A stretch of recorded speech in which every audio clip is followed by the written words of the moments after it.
So Lexi Hull got pushed into the starting lineup today for the Indiana Fever, and she is, without question, one of the most important players for this team. Like, she is one of the most important players for this team. And if you guys are new to the channel, if you guys agree, subscribe. If you guys agree with this, subscribe. We're trying to hit 20,000 subscribers by the end of the day. If we could do that, it was meant to be by the freaking Olympic break, but we could do it by the end of the day, which would be incredible. So if you guys are new to the channel, subscribe. Again, we're only 300 off. But Lexi Hull today showed how important she is. If you guys just not even a score sheet, +5 in a loss doesn't really matter. The problem was, it was just the lineups. The starting lineup did not work. It simply put, did not work. And I could see the logic, and I could see where the logic was. Because Lexi Hull was obviously really, really good against the Liberty, and she was really good down the stretch in that game. And I get it. Katie Lou is the best offensive player as far as running the floor when Kemi Fagbenle is out. But Katie Lou should not be playing 32 minutes. She should not. The starting lineup, Lexi Hull needs to start. But also, Nalissa Smith, I get it. Whatever about the plus minus, -11. We also have to take into account that Erica Wheeler was -17 in 11 minutes. So, the whole thing is, when it comes to this team, is that their best lineup is Caitlin, especially starting, Nalissa Smith, Aaliyah, Kelsey Mitchell, and Lexi. Lexi Hull is the only player on this team that I would say is a mediocre defender. And Lexi Hull's a good defender. As far as switching and stuff, the other team, like the Mystics, just kept cutting. They just kept cutting. And the Fever just had no answer for cuts. So that's where the issue was, is that the Fever had no answer whatsoever for the team cutting. And that's fine. That's fine. Like, you can... It's not the end of the world that there's a team have flaws on the defensive end. And they have extreme flaws. But at the end of the day, she's the one player on the team that will cut. She will run. She's shooting a better three-point percentage. And her hands are quick. Her hands are extremely quick. So she is, I'm not joking, an actual plus defender. She is a plus defender on a team with no other plus defenders. Like, that's it. Like, that's all I can say. She's a plus defender on a team with all negative defenders. Like, she's very, very good. And then if you look at Caitlin Clark, how much better she plays with Lexi Hull on the floor. How much better Caitlin Clark is when Lexi Hull's on the floor. The team just looks better. And look, I'm so annoyed. I'm still so annoyed that Celeste Taylor got rid of. They got rid of. Like, the way they're playing right now, it would suit Celeste Taylor down to a T. It would suit Celeste Taylor down to a T. So I'm just like, I'm so disappointed in seeing this, because I'm watching and I'm just there like, if this team had Celeste Taylor playing that shooting guard role with Lexi Hull at times, them two being able to rotate, you've got at least one defender on your team at all times. But no, they got rid of her for freaking Saxton, who's played what? Let's see, what are Saxton's averages for the year? 0.5, 0.2, and 0 assists. And Grace Berger, who has not played since she played in 2 blowout games. She played 23 minutes in a relatively close game against the Storm. But since the 1st of June, she has only played 7 minutes that mattered. Since the 1st of June, she's played 7 minutes that mattered. And you got rid of her. You kept Saxton.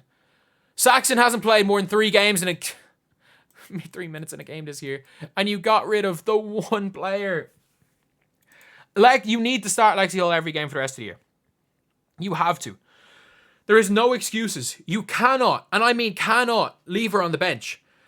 She's got to play close to 30 a game. Like, you see the 32. Play Katie Lou 20 minutes. Play Demiris Dantas as few minutes as you can. And Nalissa Smith and Katie Lou combinations is not that bad, because at least they're really good offensively. Aaliyah Boston, bad game today, but she's brilliant. She's brilliant.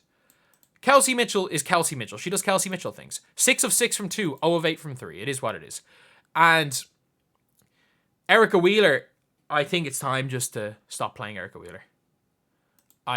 I don't think that it's a crazy take just to say Erica Wheeler needs to just stop being on the floor.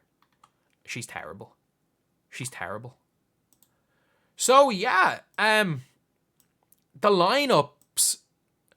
Like, look, the one thing I don't hate about Christy Sides is that she tends to make decisions pre-game that make sense.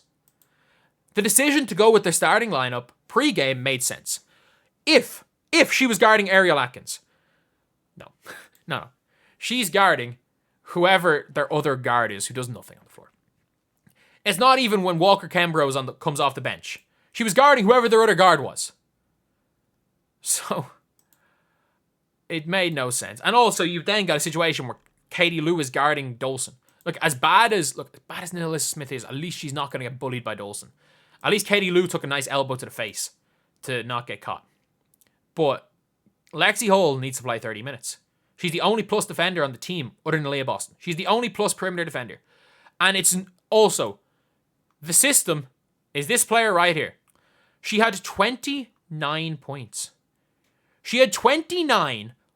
If she had 2 more blocks, she would have had the second 5x5 in the history of the WNBA. One game after having the first ever triple-double for a rookie. Like, that is genuinely unbelievable. And again, she wasn't even good till the fourth quarter. But Lexi Hull makes Caitlin Clark play better. Lexi Hull makes Kelsey Mitchell play better because she hides the flaws. Her defense, she'll at least get a couple of steals. She'll get her hands on the ball. She'll make things difficult. She will hide the flaws of the other players. You've got a superstar on a superstar floor general who can give you 30 on any given night, who is not a good defender. You've got a star level ISO scorer gunner who's not going to play defense. You've got an elite offensive power forward who's the worst defender I've seen in my life. So your best lineup needs to have something on defense. You're not going to be a good defensive team, but at least you need one plus defender. And Aaliyah Boston's good guarding bigs, but when you've got Dolson, who's just acting as the point guard and passing the ball while also getting her in foul trouble, she's going to struggle too. So Lexi Hull just needs to be there.